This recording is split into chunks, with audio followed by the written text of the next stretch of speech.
आज के इस एपिसोड में आप सुनेंगे आखिरी कॉल। कहानी एक छोटे से गांव की है जहां रात का अंधेरा घना और रहस्यमय होता था।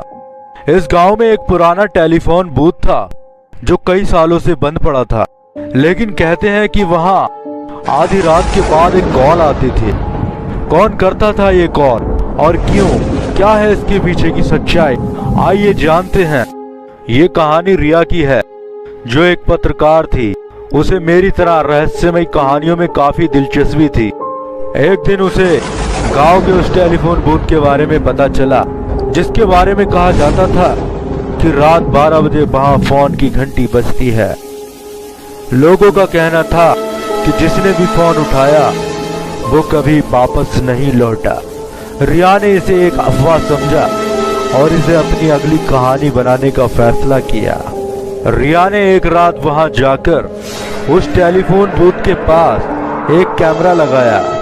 घड़ी ने 12 बजाए और अचानक बूथ के अंदर से फोन की घंटी बजने लगी।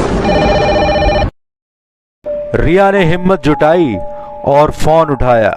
दूसरी तरफ से एक गहरी और धीमी आवाज आई, तुमने इसे क्यों उठाया? यह आवाज सुनकर रिया के रोंगटे खड़े हो गए। उसने डरते हुए पूछा, तुम कौन हो?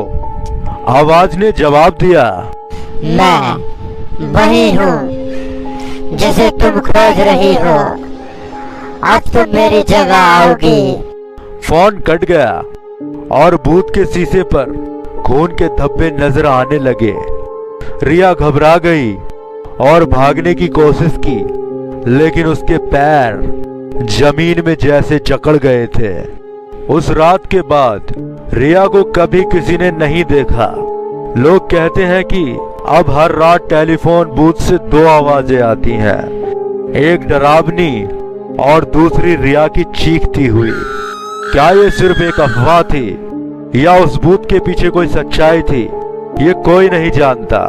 लेकिन आज भी उस बूथ से गुजरने वाले लोगों का कहना है कि वहां से रिया की चीखें सुनाई देती हैं।